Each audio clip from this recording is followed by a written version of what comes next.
नगर निगम के चुनाव पास आने वाले थे।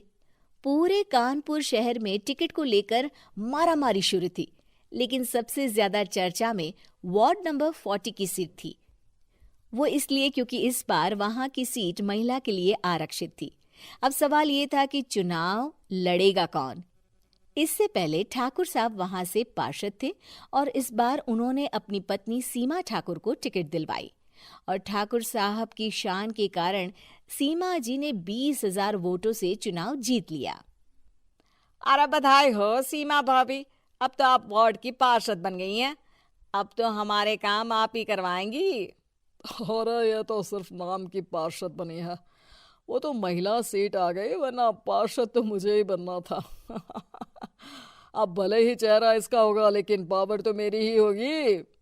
अरे वाह भाई साहब, क्या दिमाग लगाया है आपने भी। आइए आप लोग, खाना लगा दिया है सबके लिए। सीमा जी पार्षद बन चुकी थीं, फिर भी उनकी एक ना चलती। सारे काम ठाकुर साहब खुद ही संभाल लेते और जहां जरूरत पड़ती वहां सीमा जी का अंगूठा लगवा लेते। सीमा जी ज्यादा पढ़ी लिखी भी नहीं थी। एक दिन ठाकुर साहब और सीमा एक प्रोग्राम में जाते हैं। अरे ठाकुर साहब, आप आ गए। ओहो, पार्षद मैडम भी आ गई हैं। स्वागत है आप दोनों का। लगता है हमारे पार्षद फंड का सही इस्तेमाल हो रहा है। चलिए अब उद्घाटन करते हैं। ये लीजिए ठाकुर साहब कैची, आप ही सबसे पहले प्रवेश कीजिए। सब लोग आगे निकल जाते हैं और सीमा जी पार्षद होने के बावजूद भी पीछे खड़ी रह जाती हैं।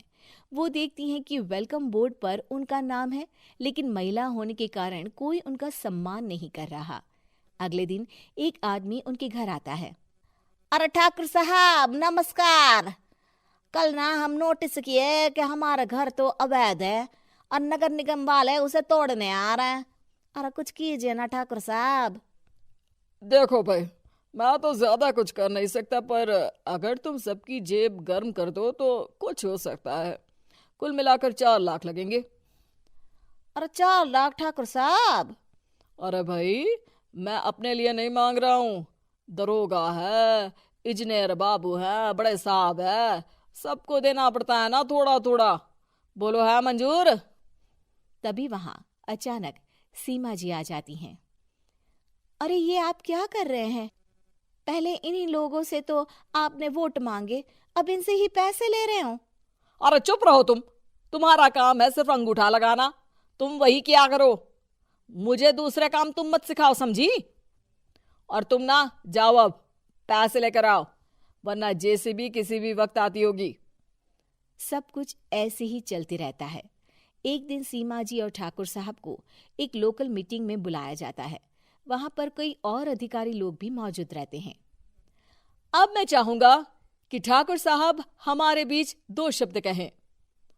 मेरे प्यारे भाइयों और बहनों, आज मेरा सौभाग्य है कि मैं आप सबकी सेवा दिन रात कर पा रहा हूं। आपने मेरी पत्नी को भारी मतों से जिताया है, इसलिए मैं आप सभी का शुक्रगुजार हूं। मैं आप सबसे वादा करता हूं कि हमेशा की तरह हमारे वार्ड में किसी को कोई तकलीफ नहीं आने दूंगा। सभी लोग तालियां बजाने लगते हैं। अब मैं माननीय पार्षद मैडम को स्टेज पे बुलाना चाहूंगा। अपने नाम को बुलाया सुनकर सीमा जी एकदम चौंक जाती है। उन्हें बिल्कुल उम्मीद नहीं थी कि इतनी बड़ी जगह उन्हें मंच पर बुलाया जाएगा। जैसे तैसे वो मंच पर चढ़ती हैं।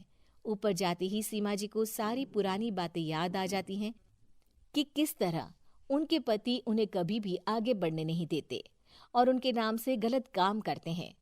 वो बोलने लगती हैं। मैं आपके वार्ड की पार्षद सीमा हूं। आप में से बहुत कम लोग ही मुझे जानते होंगे, क्योंकि इससे पहले मुझे कभी ऐसा मौका ही नहीं मिला।